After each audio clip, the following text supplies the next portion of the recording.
Hi, Bella. It's been a long time since I talked to you, darling, but I haven't made a anarchist uh, child custody video in a long time because I've been hurting a lot, and it's hard to talk about not being able to see you when you hurt like that, and so I don't know. I haven't made a video like this in a long time, like I said, because of the reluctance. And today I've just had some interactions with a new online friend I just made, Brad. And actually, we came together because a little conflict that we had, a difference of opinion on the piss test deal. And I really appreciate his apology that he wrote me personally, and I would like to extend the same apology, because it's not my intention to get upset with you personally and to take out my anger on you. My anger is more of a extension of the ignorance that's out there, and that the establishment, perpetrates on us. So we fight amongst ourselves, and we don't learn from each other because of me smoking pot and I'm stupid or something. Just using that as an example. And when we dehumanize people like that, that's what makes violations of human rights possible. When we think that these deer here have no value, and that they're just freaking meat on the hoof, that's not true. They're beings that live in the forest, and they really like my front yard, despite it being a junk pile. So,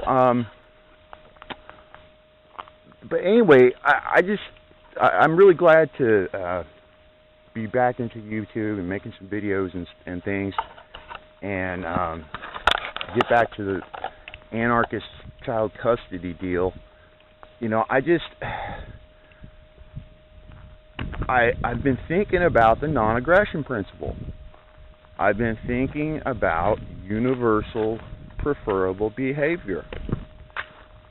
And the loneliness in my heart makes me want to go compel the state to make Lori give me my parental rights. But since I'm an anarchist, I can't do that, because that would be hypocrisy. And I don't need the government to intervene on my behalf to get what I want, to get what I need out of life, So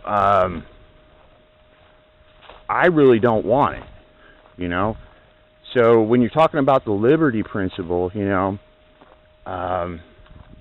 if I'm doing something that doesn't affect you, you don't have any right to use the coercion force of the government to compel me to do something that is not beneficial to myself. So, and that's the crux of most of our problems, is they're turned into political matters, when really they're like economic and social matters, which should be totally, if we live in a free society, would be personal choice, but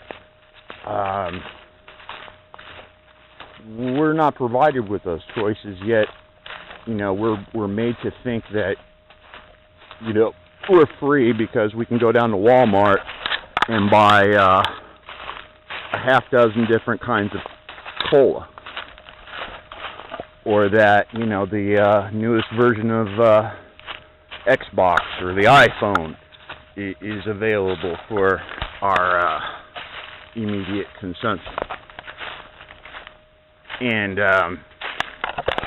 sadly, people are just, I don't know, they're just getting really maligned, especially with trying to put their faith in a political system or a political candidate like Ron Paul or Mitt Romney or Obama or anybody, and that they are going to provide a means, that they're going to be their savior, you know.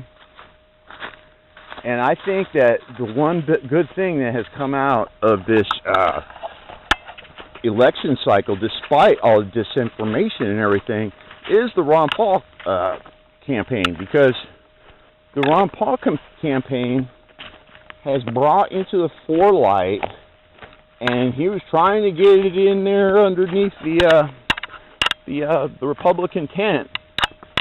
You know, these matters of foreign policy, fiscal policy, you know, Federal Reserve, and God, everything, man. And if there wasn't so much corruption in the political process and in this left-right illusion paradigm, we would be fighting over these trivial things, you know. But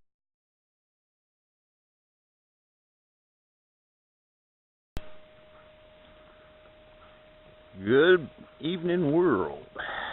Here's another episode of Anarchist Child Custody. How you folks doing? Hi, Bella. I miss you, honey. That's why I haven't been making videos much. You know, I get in these moods where I'm not able to see you. I would like to speak to you. I would like to talk to you like all fathers talk to their children. But that just isn't possible for us. And I think it's really a shame that you know, I try to communicate with Lori, your mother, and she does not think rationally or reply even to my communications. But despite her vindictive behavior recently, that does not make me want to enlist the state to become a partner in my fight for paternal rights. I mean, she's gone to the state despite her agreement, because Bella, you're supposed to be a sovereign. You aren't supposed to be part of this chattel property, monetary, human life monetization scheme that your mother and I were born into. But your mother somehow thinks that selling you for favors, privileges from the government is going to help you out in the long run. Now, I'm really thankful to be getting these pictures and things, but I think that the content of the pictures, your first day at school, is, like I said, a vindictive device to hurt me, because, like I said, your mom agreed to not send you to public school. she wanted me to homeschool you, and for illogical reasons she does not want to discuss, she's now sent you to public school to be molested by the state and come out like her mediocre older children. You know, I hate to point the finger because nobody's perfect, but Bella, your daddy suffers from depression and PTSD, and your mother definitely shows the symptoms of narcissistic personality disorder. And you know, like I said, I'm not pointing no fingers because I got my own problems. But it's just really interesting that while I was in treatment to you know, try to get treatment from the VA, she wasn't very interested in helping in that regard. You know, she wasn't very supportive of providing child care so I could go to my appointment, which is only once a week. 1 hour a day. Or 1 hour. 2 hours. Count driving time and such. Not sure why Grandma couldn't have helped us out. Watched you so I could have gone to my appointments during the last 4 to 6 weeks that, you know, I lived in Columbus. I'm really sorry that your mother didn't seem that was a worthy use of resources. Yet when it came time for her to kick me out, there was Grandma to provide the child care that she needed to kick me out. But anyway, this is just kind of a little ranting. But that's one of the reasons why I haven't been making very many videos, is these pictures have really affected me. And before that, it was the conversation that we had on the telephone. I'm pretty goofed up. Daddy's pretty goofed up. Your older sister dying, being murdered. It's just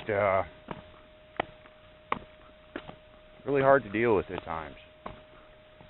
And somehow I'm supposed to carry on a normal life knowing that both of my children have been stolen. I can't even see them. I would like to do great things for them, but because of state government intervention, that it's totally ruined our lives. And for what? You can go to a state school and be dumbed down, become good, you know, good broodmare for the state like your mother.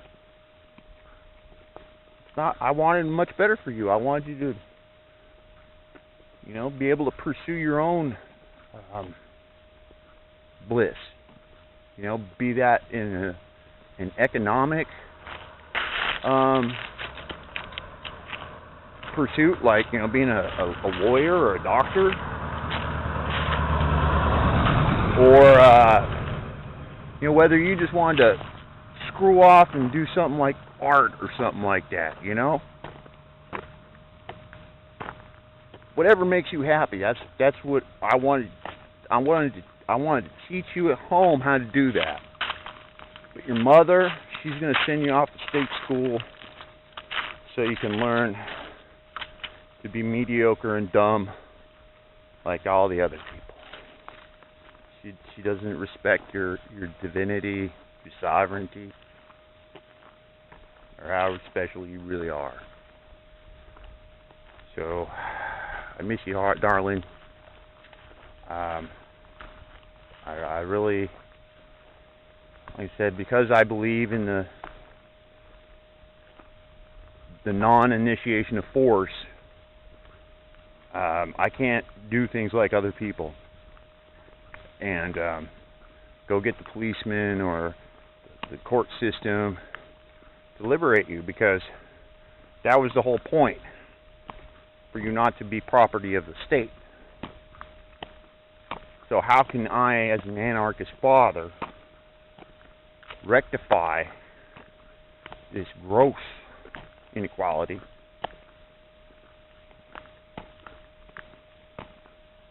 without fighting fire with fire? Well, when you fight fire with fire, all you do is get burned. So fighting violence with violence is not necessarily always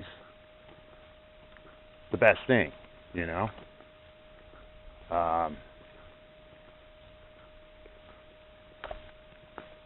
Sometimes you have to fight back like that. But I didn't have to do that with your older sister's mother.